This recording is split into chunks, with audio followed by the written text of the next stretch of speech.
식품 가게 문을 열자마자 사업이 번창하였다. 서양인뿐 아니라 중국인들도 가게의 음식들이 맛있다는 것을 알게 되었다. 목 씨가 중국어로 번역한 책을 라루가 손님들에게 나눠주면 대부분의 사람들이 거리낌 없이 받아갔다. 예수님께서 여기서 함께 일하고 계신 것 같아요. 올슨이 선반 위 식품들을 정리하며 말했다. 제가 별 말도 하지 않는데 책을 사가니까요. 예수님이 아니시면 책을 도무지 팔지 못했을 거예요. 저는 자비량 선교사가 잘 된 것 같아요. 배를 방문하고 오는 동안 가게에 혼자 있을 수 있겠어? 라루가 물었다. 가방에 책을 넣어가면 혼자서도 충분할 것 같구나. 밖에 바람이 거세요. 파도도 높고요. 사다리 올라갈 때 조심하세요. 문을 열고 나가는 라루를 향해 올슨이 말했다. 라루가 활짝 웃으며 뒤를 돌아봤다. 설마 선원 출신인 내가 점점 쇠약해지고 있다고 넌지시 알려주는 건 아니지? 내가 오랫동안 밧줄 사다리를 오르내렸던 사람이라는 걸 잊었나 보구나. 그게 아니고 배가 움직일 때 손이 미끄러져서 떨어지는 젊은 사람들을 많이 봐서 그래요. 그렇게 물에 빠지면 다들 좋아하지 않더라고요. 라루는 올슨의 걱정을 대수롭게 생각하지 않으면서도 방에 들어가 물에 젖지 않도록 방수 종이에 책을 꾸렸다. 가능한 많은 책들을 가방에 챙겨 넣었다. 그는 여객선 건물 앞에서 호주에서 온 선장을 만났는데 그는 예전에 라루에게서 책을 3권 산 사람이었다. 당신을 계속 찾고 있었어요. 라루 씨, 지난번에 왔을 때 뵙지를 못하고 갔거든요. 그때 그 책들을 다 공부했는데 혹시 더 있나요? 새로운 책이 2권 더 있는데 아마 좋아하실 거예요. 라루가 가방을 열며 말했다. 이 책들도 가져가세요. 아, 좋아요. 참, 전해드릴 소식이 있어요. 지난번 제게 하신 이야기를 곰곰이 생각해 봤거든요. 라루 씨가 맞아요. 아마 재림이 5년도 채 남지 않았을지 몰라요. 이 책들을 읽으면서 예수님을 만날 준비를 해야겠다는 생각이 들더라고요. 몇 개월 동안 거룩하게 안식일을 지키고 있답니다. 라루가 그의 낡은 모자를 벗었다. 하나님께 지금 당장 감사를 드려야겠네요. 소란스러운 페리 건물이 라루에게는 마치 성당같이 느껴졌다. 그는 사람들이 서서 바라보는 것도 몰랐다. 라루가 하나님께 드리는 기도를 들으며 선장은 한 손에 모자를 쥐고서 거친 뺨 위로 흐르는 눈물을 닦았다. 라루 씨와 같이 기도하는 사람을 본 적이 없어요. 그가 말했다. 당신이 하나님과 이야기할 때 하늘나라가 더욱 가까워지는 것 같아요. 라루는 즐거운 마음으로 그와 헤어졌다. 그는 한 미국 배에 가기 위해 sampan을 오르면서 불어오는 거센 바람도 개의치 않았다. 배 주변으로는 짐을 실어내리기 위한 거룻배들이 잔뜩 모여 있었다. 배를 따라 6m가량 길게 늘어진 거대한 화물 그물이 올라갔다 내려갔다를 반복하고 있었다. 라루는 책을 넣은 가방을 어깨에 걸치고 사다리 줄을 잡았다. 라루는 파도에 배가 높게 있는 것을 보고 배에서 화물이 거의 내려진 것을 알 수 있었다. 사다리를 타고 올라가자 그의 무게에 줄이 축 늘어지면서 발을 옮길 때마다 사다리가 흔들렸다. 사다리를 3분의 2 정도 올라갔을 때 몇 선원들이 난간을 타고 넘어와 라루 오른쪽으로 내려오기 시작했다. 내려가는 그들에게 올라가고 있는 라루는 안중에 없는 듯 했고 그로 인해 밧줄이 흔들리고 뒤틀렸다. 라루가 다음 계단을 밟으려던 찰나 선원 한 명과 부딪히게 되었다. 잡으려던 밧줄이 심하게 흔들리자 다음 밧줄을 잡았지만 이내 놓치고 말았다. 더 팔을 멀리 뻗어 다시 잡아보려고 했지만 책이 든 무거운 가방 때문에 몸은 위태롭게 한쪽으로 기울었고 금세 중심을 잃고 말았다.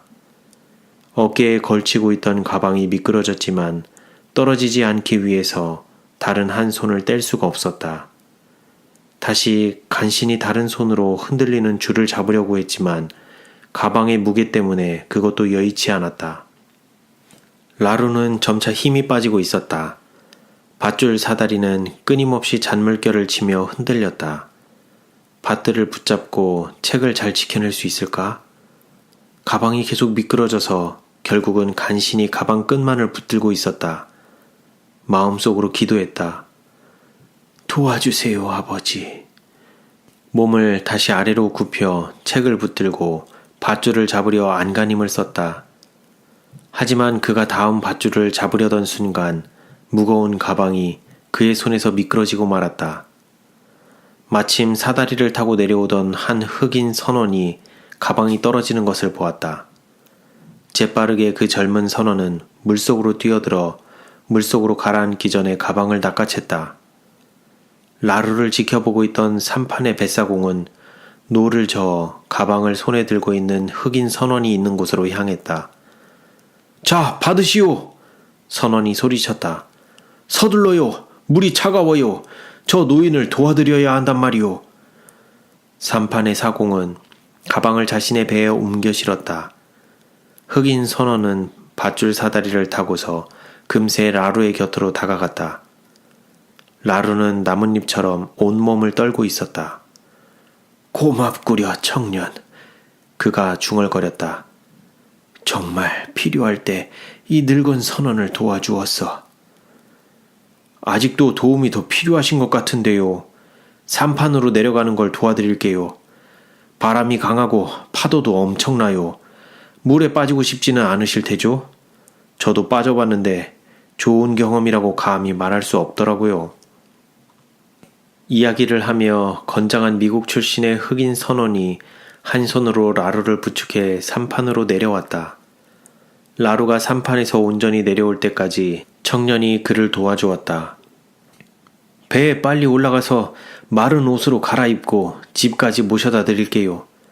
그가 말했다. 라루는 눈을 감고서 한 손으로는 귀중한 책들을 어루만지며 배 위에 누워 있었다. 나에게 어떤 문제가 있는 것일까? 이런 기분은 정말이지 처음이야. 그는 생각했다. 곧 청년이 사다리를 타고 삼판 위로 뛰어 내려왔다.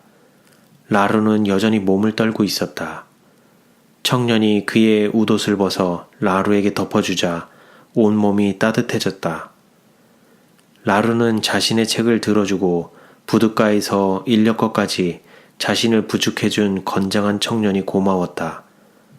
방에 도착해 그가 말했다. 이불을 덮고 좀 쉬세요. 라루는 베개에 머리를 누이고는 젊은 선원에게 미소를 지었다. 아마도 아버지께서 나를 구해주시려고 자네를 보내주셨나 보네. 나이가 많으신 것 같은데 아직도 아버지께서 생존해 계신가요? 가방이 떨어질 때 주변에 아무도 못 보았는데요. 흑인 선원이 의아한 표정을 지었다. 내 아버지는 항상 나와 함께 계시지. 예전만큼 건장한 선원이 아니라는 것도 알고 계시고 말이야. 그래서 자네와 같은 튼실한 젊은이를 시켜 구해주신 게지. 책들이 젖지는 않았는지 책 꾸러미를 좀 풀어봐 주겠나? 오직 선원만이 방수지로 책을 감쌀 생각을 할 수 있지요. 책 꾸러미를 풀어보며 그가 말했다. 맨 위에 있는 책은 젖었는데요. 그냥 모서리 부분만 젖었어요. 그런데 책 제목이 특이하네요. 자네에게 내 아버지 이야기를 꼭 해줘야겠네. 라루가 말했다. 그 전에 질문이 한 가지 있어요. 그가 말을 끊었다. 제가 홍콩에 처음 왔거든요. 밧줄에서 떨어지실 때 저는 해안가로 가려던 참이었어요. 이곳을 즐기고 가기에는 이틀이 전부거든요. 다른 선원들이 아편굴에 대해 이야기하던데 오랫동안 선원 일을 하셨으니 그곳이 어디에 있는지 아실 것 같아서요. 아, 그럼 알고 말고. 많은 친구들을 그 아픈 굴에서 데리고 나와 배로 데리고 가곤 했다네. 그렇지 않으면 그들은 인간임을 포기한 채 밤새 그저 아편의 노예가 되지.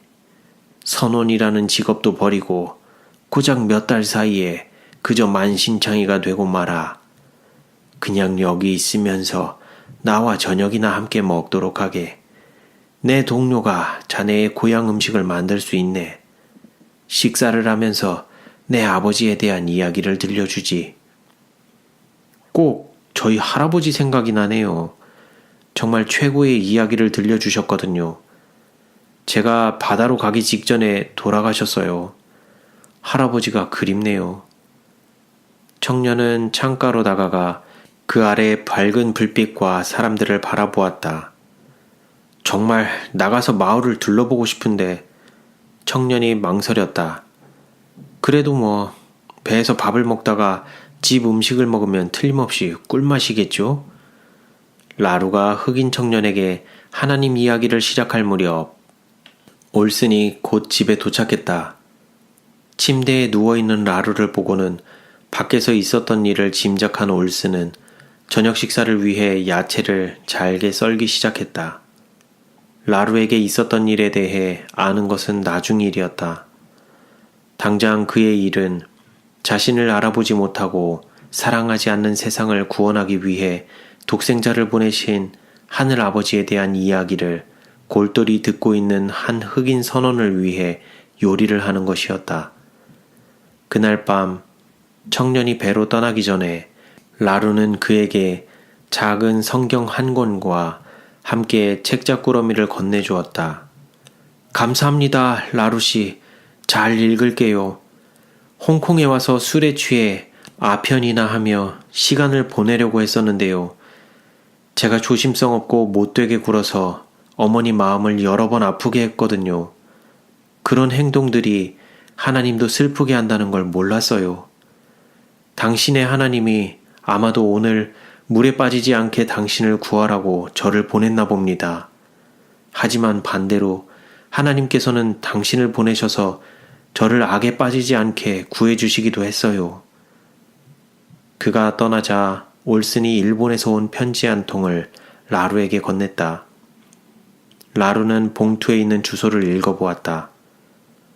아니, 윌리엄과 리지 그레인저 부부에게서 온 것이구나. 안 그래도 지난번 보낸 편지에 답장이 왜 이리도 늦나 했는데 이곳에서 우리가 하는 일에 대해서 굉장히 궁금한가 보다. 좋은 사람들이야, 올슨. 너도 보면 좋아할 게다. 그런데 왜 일본에서 편지가 왔는지 이상한 일이구나. 라루는 봉투를 열어 편지를 훑어보았다. 그러고는 소리쳤다. 오, 굉장해. 이걸 좀 들어보렴, 올슨. 라루 형제님과 선교부에 보낸 편지와 간청으로 저희는 큰 결심을 하게 됐습니다. 대학 총장 자리를 사임하고 일본에 가기로 했답니다. 이 편지를 받으실 즈음에는 저희는 동경에서 일본 청년들을 위한 성경 학교를 시작했을 거예요. 리지와 저, 그리고 아이들 모두 언젠가 일본에서 형제님을 뵐 수 있었으면 하고 기대하고 있어요.